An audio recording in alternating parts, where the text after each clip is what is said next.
and start west.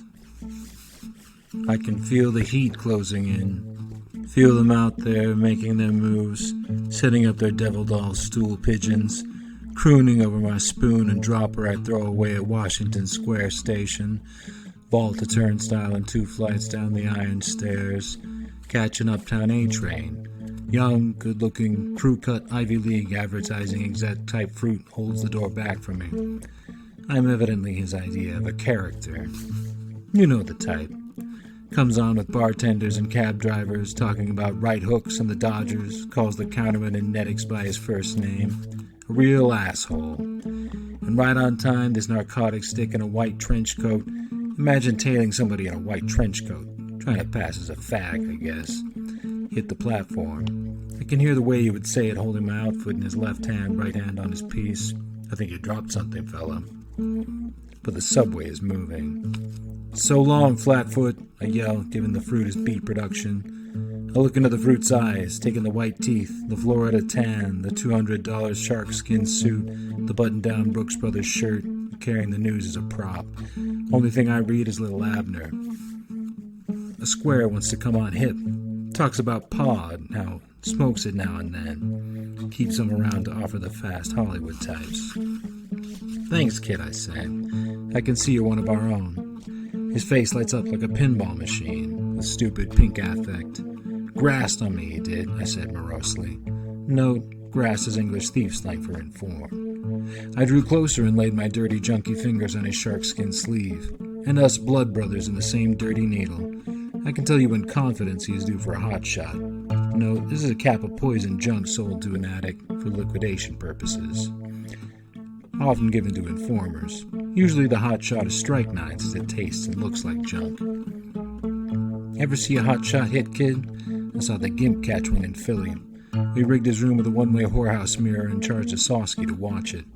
He never got the needle out of his arm. They say if the shot is right, that's the way they find them. Dropper full of clotted blood hanging out of a blue arm. The look in his eyes when it hit, kid, it was tasty.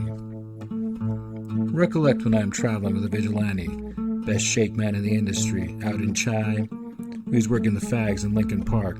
So one night the vigilante turns up for work in cowboy boots and a black vest with a hunk of tin on it and a lariat slung over his shoulder. So I say, "What's with you? You wig already?" He just looks at me and says, "Fill your hand, stranger," and hauls out a rusty old 6-shooter, and I take off across Lincoln Park, bullets cutting all around me. And he hangs 3 fags before the fuzz nailing. The vigilante earned his moniker. Ever notice how many expressions carry over from queers to con men, like raise, letting someone know you're in the same line? Get her. Get the Paragoric kid giving that mark the build-up. Eager beaver wooing him much too fast. The shoe store kid, he got that moniker shaking down fetishists in shoe stores, says, "Give it to a mark with KY and you'll come back moaning for more." When the kid spots a mark, he begins to breathe heavy. His face swells and his lips turn purple like an Eskimo in heat. Then slow he comes on the mark, feeling for him, palpating him with fingers of rotten ectoplasm. The rube has a sincere little boy look, burns through him like blue neon. That one stepped right off the Saturday Evening Post cover with a string of bullheads and preserved himself in junk. His mark's never beef, and the bunco people are really carrying a needle for the rube.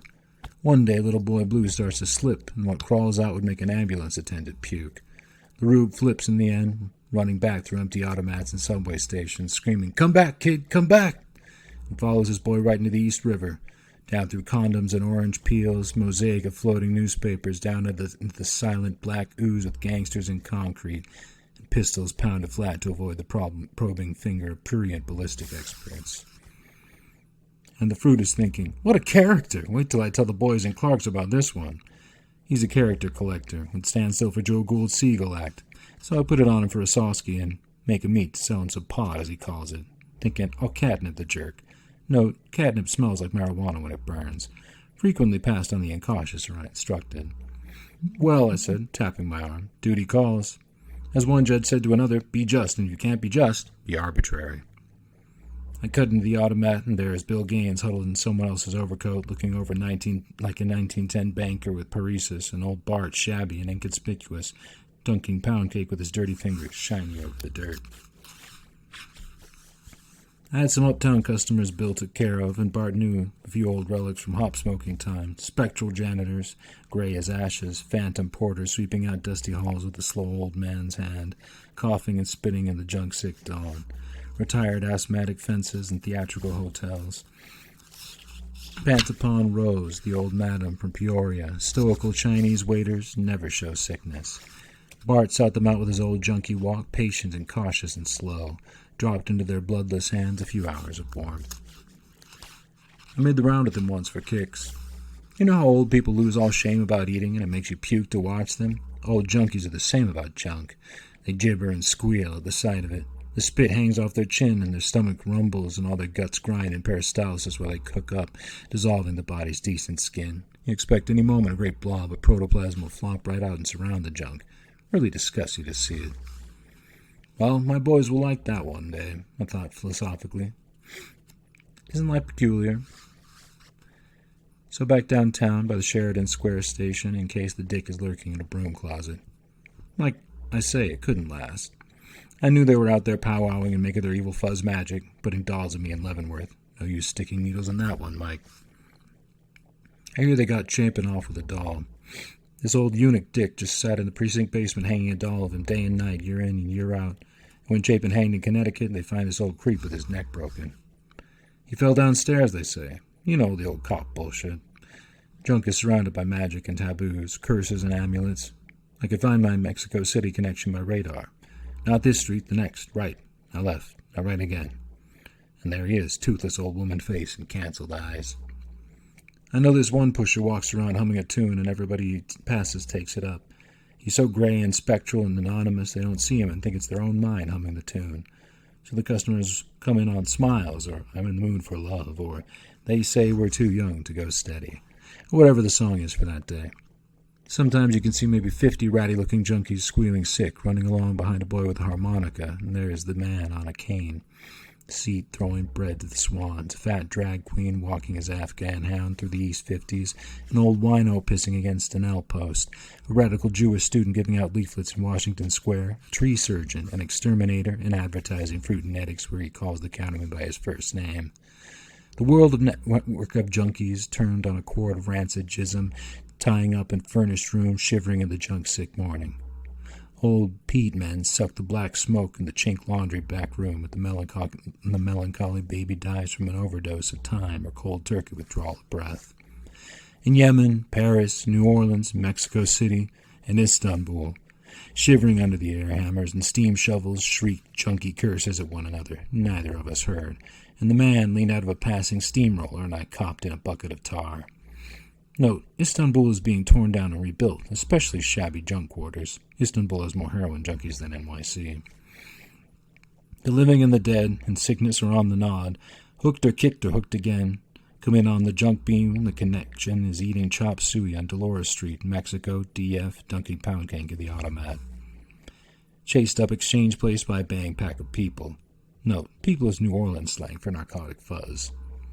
The old Chinaman dips river water into a rusty tin can, washes down a yen pox hard and black as a cinder. Note, yen pox is the ash of smoked opium. Well, the fuzz has my spoon and dropper, and I know they're coming in on my frequency, led by this blind pigeon known as Willie the Disc. Willie has a round, disc mouth lined with sensitive erectile black hairs. He's blind from shooting in the eyeball. His nose and palate eaten away by sniffing H, his body a mass of scar tissue, hard and dry as wood.